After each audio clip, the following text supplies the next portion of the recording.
বিশেষ গুৰুত্বপূৰ্ণ কথালৈ আজি আমি সংবাদমেল দিব ওলাইছোঁ। আজি আমি ইয়াত দুটা গোটৰ মানুহ আমি ইয়াত উপস্থিত আছোঁ। মই নিজে আক্ৰাসুৰ সভাপতি কীৰ্তিশ বৰ্মন, মোৰ লগত আছে উপসভাপতি হৃদয়ানন্দ ৰায়, লগত আছে সহ-সাধাৰণ সম্পাদক শান্ত কুমাৰ ৰায় আৰু বিটিআৰ কোচ ৰাজবংশী ছাত্ৰ সন্থাৰ সভাপতি মণিৰাম ৰায়, লগত আছে উপসভাপতি কৃষ্ণকান্ত ৰয়। গতিকে আমি আজি এই সংবাদমেলৰ জৰিয়তে ক'ব বিচাৰিছোঁ যে যোৱা 31 জুলাই তাৰিখে যি কেবিনেট সিদ্ধান্ত ল'লে যে আজি ৰূপসী বিমানবন্দৰক লৈ যি ধৰণে কেবিনেট সিদ্ধান্ত গ্ৰহণ কৰিছে, আমি দুখিত যে আজি এই কেবিনেট সিদ্ধান্ত লোৱাৰ আগতে যি ঐতিহ্যপূৰ্ণ ৰূপসী বুলি ক'ব গ'লে ইতিহাস প্ৰসিদ্ধ সেই ৰজা আমলৰ পৰাই কোচ ৰাজবংশী জনগোষ্ঠীৰ ইতিহাস সাঙুৰ খাই থকা ৰূপসী বিমানবন্দৰ, ইয়াক লৈ কেবিনেট সিদ্ধান্ত ল'ব লগা অৱস্থাৰ আগতেই নিশ্চিতভাৱে হয়তো মাননীয় মুখ্যমন্ত্ৰীয়ে কোচ ৰাজবংশী জনগোষ্ঠীৰ লগত আলোচনা বিলোচনা কৰাৰ নিশ্চিতভাৱে প্ৰয়োজন আছিল। একপক্ষীয়ভাৱে কেবিনেট সিদ্ধান্ত লোৱাটো আমি মানি ল'ব পৰা নাই, কাৰণ ইয়াত আমি দেখিবলৈ পাইছোঁ যে কোচ ৰাজবংশীৰ ইতিহাস আজি সংকটাপূৰ্ণ। আজি য'ত নেকি এই ইতিহাসক মুচি দিব ওলাইছে, এটা জনগোষ্ঠীক নিশেষ কৰিব ওলাইছে, গতিকে এইটো আমি ধিক্কাৰ দিছোঁ। মাননীয় মুখ্যমন্ত্ৰী ডাঙৰীয়াক ক'ব বিচাৰিছোঁ যে আজি অকল কোনোবা এটা জনগোষ্ঠীক আগলৈ লৈ যোৱাৰ কিবা পৰিকল্পনা ৰচিছে নে কোনোবা এটা জনগোষ্ঠীক ধ্বংস কৰাৰ কাৰণে পৰিকল্পনা ৰচিছে। গতিকে আমি দেখিছোঁ, স্পষ্ট ভাষাত আমি ক'ব বিচাৰিছোঁ যে মাননীয় মুখ্যমন্ত্ৰী কোচ ৰাজবংশীসকলক নিশেষ কৰাৰ কাৰণে যি ষড়যন্ত্ৰ, কোচ ৰাজবংশী ইতিহাসক ধ্বংস কৰাৰ কাৰণে যি ষড়যন্ত্ৰ, এই ষড়যন্ত্ৰ বন্ধ কৰক। অন্যথা কোচ ৰাজবংশী জনগোষ্ঠীয়ে হাত সাবটি বহি নাথাকিব। এই কথাটো আপোনালোকেও জানে যে কিছুমান ইতিহাস প্ৰসিদ্ধ নাম, এই নামবিলাক কেতিয়াও আপোনালোকে নিশেষ কৰাৰ কাৰণে ষড়যন্ত্ৰ নকৰিব, কাৰণ আমি ইতিমধ্যে কোচ ৰাজবংশী ছাত্ৰ সন্থাই ইয়াৰ বিৰোধিতা কৰিছোঁ, যাতে আমি কাকো অপমান নকৰোঁ। যে আজি গুৰু কালীচৰণ ব্ৰহ্মক আমি অপমান কৰিব বিচৰা নাই, তেখেতৰ নামটোক আমি কালিমা সানিব বিচৰা নাই, কিন্তু ইয়াৰ লগে লগে কোচ ৰাজবংশীৰ ইতিহাস প্ৰসিদ্ধ যি আজি ৰূপসী বিমানবন্দৰৰ নামাকৰণটোক, এইটোকো কালিমা সানিব নোৱাৰিব আৰু এইটোকো মুচি দিব নোৱাৰিব। আমি কাকো স্বাভিমানক আঘাত সানিব দিব বিচৰা নাই, কিন্তু আমি ক'ব বিচাৰিছোঁ প্ৰত্যেকৰে স্বাভিমানক আমি ধন্যবাদ দিওঁ, আমি সন্মান কৰোঁ, কিন্তু আমাৰ স্বাভিমানক যেতিয়া আঘাত সানিব তেতিয়া আমি কিন্তু ৰৈ নাথাকিম। এই কথাটো স্পষ্ট কথা।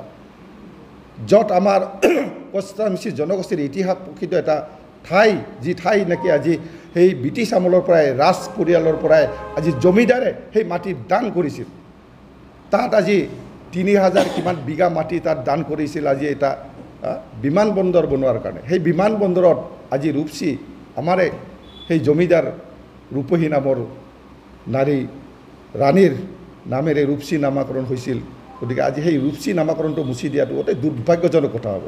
গতিকে আমি বিচাৰোঁ যাতে আমি খিলঞ্জীয়া জনগোষ্ঠীয়ে সুৰক্ষিত থাকিব লাগে, যে খিলঞ্জীয়া জনগোষ্ঠীৰ কাৰণে এই চৰকাৰখনে লাগি থকা জনগোষ্ঠীটোৱে আজি এই খিলঞ্জীয়া জনগোষ্ঠীক যদি নিশেষ কৰাৰ কাৰণে আজি ষড়যন্ত্ৰ কৰে, খিলঞ্জীয়াৰ মাজতে যদি সংঘাত লগাই দিয়াৰ যদি কিবা ব্লুপ্ৰিণ্ট কৰে, তেতিয়াহ'লে আমাৰ জনগোষ্ঠীবিলাকে কি ধৰণে আমি মাননীয় মুখ্যমন্ত্ৰীৰ ওচৰত আশা কৰিব পাৰিম যে আজি আমাৰ যি ইতিহাসক যদি আজি মুচি দিব বিচাৰিছে, গতিকে দুখেৰে ক'ব বিচাৰিছোঁ, মাননীয় মুখ্যমন্ত্ৰীক অনুৰোধ জনাব বিচাৰিছোঁ যে ৰূপসী নামাকৰণটো আপোনাক আমি অনুৰোধ জনাইছোঁ, আপুনি কোনোপধ্যেই এই নামটোক যাতে সলনি নকৰে, কেবিনেট সিদ্ধান্ত ল'লেও যাতে এইটোক আপোনালোকে সিদ্ধান্তটোক আপোনালোকে হেৰি কৰি লয়, কাৰণ উঠাই লয়, কাৰণ ইয়াত এটা বৃহৎ জনগোষ্ঠীৰ স্বাভিমান জড়িত হৈ আছে, ৰাজ পৰিয়ালৰ স্বাভিমান জড়িত হৈ আছে।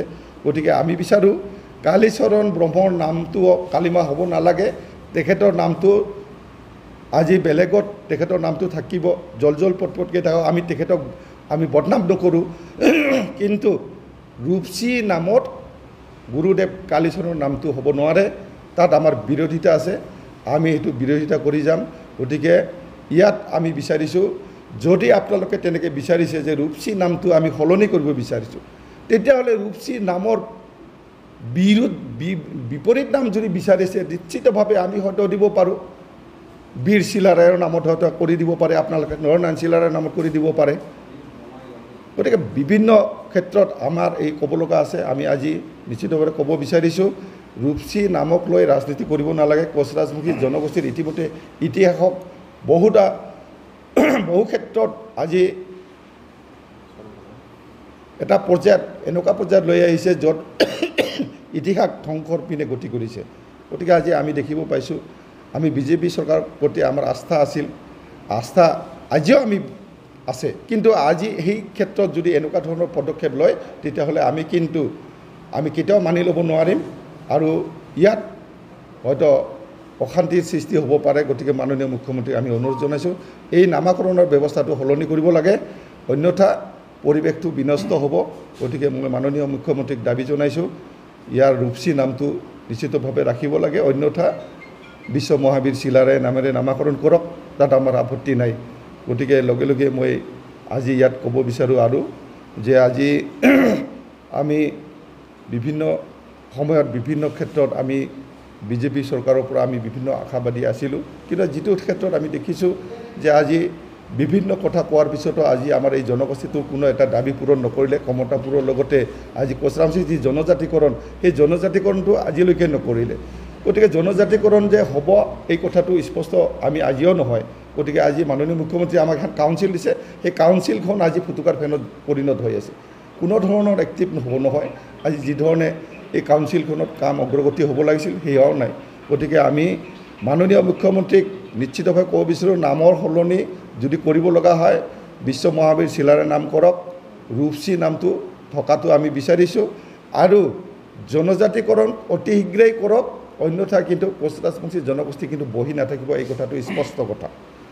আজি আৰু ইয়াৰ লগতে মই এটা কথা ক'ব বিচাৰিছোঁ, যিহেতু আজি চৰকাৰখনে আমাৰ দুৰ্বলতাৰ প্ৰতি তেওঁলোকে সুযোগ গ্ৰহণ কৰিব বিচাৰিছে, গতিকে আমি আজিৰ আপোনালোকৰ এই সংবাদমেলৰ জৰিয়তে মই ক'ব বিচাৰিছোঁ যে কোচ ৰাজবংশী জনগোষ্ঠীৰ বহুধা বিভক্ত এই সংগঠনটোক একত্ৰিতকৰণ কৰাৰ কাৰণে আজি মই আপোনালোকৰ ওচৰত এইটো কথা ঘোষণা কৰিছোঁ যে এসপ্তাহৰ ভিতৰত ৰাইজ মেল মাতি পেলাই আমাৰ এই বহুধা বিভক্ত সংগঠনবিলাকক আমি একত্ৰীকৰণ কৰাৰ কাৰণে ৰাইজৰ ওপৰত আমি দায়িত্ব অৰ্পণ কৰিম।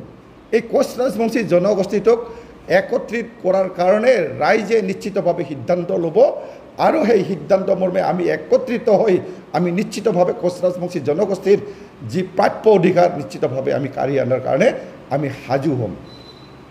গতিকে মই এইখিনি ক'ব লগা, আৰু লগে লগে আমাৰ আন এটা আগ্ৰাসী গোটৰ বিদ্যালয়ৰ মণিৰাম, আজি এই বঙাইগাঁও প্ৰেছ ক্লাবৰ সাংবাদিক বন্ধুসকল আৰু মোৰ লগত থকা আমাৰ আক্ৰাসুৰ সভাপতি মাননীয় ক্ষিতিশ বৰ্মন ডাঙৰীয়া, উপসভাপতি হৃদয়ানন্দ ডাঙৰীয়া আৰু কেন্দ্ৰীয় সমিতিৰ আক্ৰাসুৰ বিষয়া, তো সকলোকে শুভেচ্ছা জনাইছোঁ। তো আজিৰ যিটো আমি একত্ৰিতভাৱে যিটো আপোনালোকৰ আগত সংবাদমেল দিবলৈ ওলাইছোঁ, যে যিটো যোৱা 31 তাৰিখত এটা কেবিনেটত আমি এটা সিদ্ধান্ত লোৱা দেখা পাইছিলোঁ, এটা যিটো আমাৰ ৰূপসী এয়াৰপৰ্ট, এই ৰূপসী এয়াৰপৰ্টৰ ৰূপসী নামটো মানে চেঞ্জ কৰি পেলাই গুৰুদেৱ কালীচৰণ ব্ৰহ্মৰ নামত কৰিব বিচাৰিছে। তো আমি প্ৰথমতে ক'ব বিচাৰিছোঁ গুৰুদেৱ কালীচৰণ ব্ৰহ্ম এজন খুব এটা বড়ো সমাজত তথা আমিও তাক শ্ৰদ্ধা কৰোঁ, ৰেচপেক্ট কৰোঁ। তো তেওঁৰ নামটো এটা কোচ ৰাজবংশী জনগোষ্ঠীৰ যিটো আমাৰ ইতিহাস তথা আমাৰ যি স্বাভিমান জড়িত হৈ আছে, যি আমাৰ ৰূপসী এয়াৰপৰ্টটোৰ লগত, তো তাত মানে কেবিনেটে গুৰুদেৱ কালীচৰণ ব্ৰহ্মৰ নামটো তাত দিয়াটো এটা খুব মানে অতিকৈ দুৰ্ভাগ্যজনক আমাৰ কোচ ৰাজবংশী জনগোষ্ঠীৰ কাৰণে। গতিকে আমি অসম চৰকাৰক তথা BTC চৰকাৰক আহ্বান কৰিছোঁ যাতে যিটো ৰূপসীৰ নাম আছে এয়াৰপৰ্টটোৰ নাম, সেইটো ৰূপসী হিচাপে থাকক। আৰু যদি নামটো চেঞ্জ কৰিবই বিচাৰিছে তেনেহ'লে এইটো যিহেতু কোচ ৰাজবংশীৰ লগত জড়িত থকা এটা নাম, তো কোচ ৰাজবংশী জনগোষ্ঠীৰ বহুতো আমাৰ ফ্ৰীডম ফাইটাৰ আছে। তো আমাৰ মহাবীৰ বিশ্ব চিলাৰাই আছে আমাৰ, তাৰপিছত আমাৰ সেইটো অঞ্চলৰে এজন খুব কোচ ৰাজবংশী জনগোষ্ঠীৰ গায়িকা আছে আমাৰ প্ৰতিমা পাণ্ডে বৰুৱা বাইদেউ। তো তেওঁৰ নামটো তেওঁলোকে দিব পাৰে। তো সেইটো নকৰি পেলাই এজন খুব মানে আদৰ্শৱান ব্যক্তি, যিজন ব্যক্তিৰ মানে আধ্যাত্মিক চিন্তাধাৰাত এটা বড়ো সমাজ, এটা মানে আমিও কোচ ৰাজবংশী হিচাপে তাক শ্ৰদ্ধা কৰোঁ, তাৰ নামটো এটা মানে বিভ্ৰান্তি কৰাৰ কাৰণে যিটো মানে কেবিনেটৰ সিদ্ধান্ত লৈছে, এইটো আমি মানে গৰিহণা দিছোঁ। আৰু গুৰুদেৱ কালীচৰণ ব্ৰহ্মৰ নামত যদি তেওঁলোকে এয়াৰপৰ্ট মানে দিব বিচাৰিছে, আমাৰ BTEDত বহুতো খালী জেগা আছে, বহুতো ডাঙৰ ডাঙৰ এৰিয়া আছে, তাত বনাওক, তাত বনাই পেলাই আমাৰ গুৰুদেৱ কালীচৰণ ব্ৰহ্মৰ নামত তেওঁলোকে বনাই দিয়ক। আমি নিশ্চয় এইটো বস্তু সহায় আৰু সমৰ্থন কৰিম। তেওঁৰো নামটো আমাৰ এই অঞ্চলত জিলিকি থাকিব লাগে আমি আশা ৰাখোঁ। গতিকে কোচ ৰাজবংশীৰ যিটো স্বাভিমান, কোচ ৰাজবংশীৰ যি ইতিহাস, এই ইতিহাসটো মানে বঞ্চিত কৰি পেলাই, ইতিহাসটোক মানে ডমিনেট কৰি পেলাই এটা ওপৰত এটা নাম জাপি দিয়াটো আমি দুৰ্ভাগ্যজনক আখ্যা দিছোঁ। আৰু আজি যদি গুৰুদেৱ কালীচৰণ ব্ৰহ্মই জীয়াই থাকিল হয়, তেওঁ আজি চাগে এইটো বোধহয় মানে তেওঁ নিবিচাৰিল হয় যে ৰূপসীৰ নামটো চেঞ্জ কৰি পেলাই কি কয় মোৰ নামটো তাত দিয়ক বুলি। গতিকে আমি BTC চৰকাৰ আৰু আপোনাৰ এই অসম চৰকাৰৰ মাননীয় মুখ্যমন্ত্ৰী ডাঙৰীয়া তেওঁকো আমি আহ্বান কৰিছোঁ আৰু অনুৰোধ কৰিছোঁ যাতে আমাৰ মাজৰ যিটো মানে ভাতৃত্ব ভাৱ বা আমাৰ মাজত যিটো একতা ভাৱ, এইটো যাতে বাহাল ৰাখে। আৰু আমি আশা ৰাখিছোঁ এইটো যিটো কেবিনেটত সিদ্ধান্ত লৈছে, এই কেবিনেটৰ সিদ্ধান্তটো মানে উঠাই লোৱাৰ কাৰণে আমি অনুৰোধ কৰিছোঁ।